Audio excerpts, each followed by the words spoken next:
势在前进，而且更高速。好，那我今天如果把这个翅膀装这样，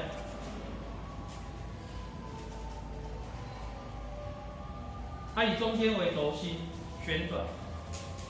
这边是不是一片翅膀在高速前进？它有升力，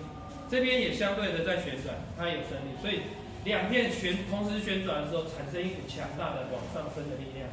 然后它带着马达，带着后面的机体，所以整个就是一个，如果是朝前，就是一股强大的拉力。原来，所以我这里要跟大家分享，就是说，原来不是它后面吹出很多风产生的拉力，事实上是它旋转产生的升力产生的拉力。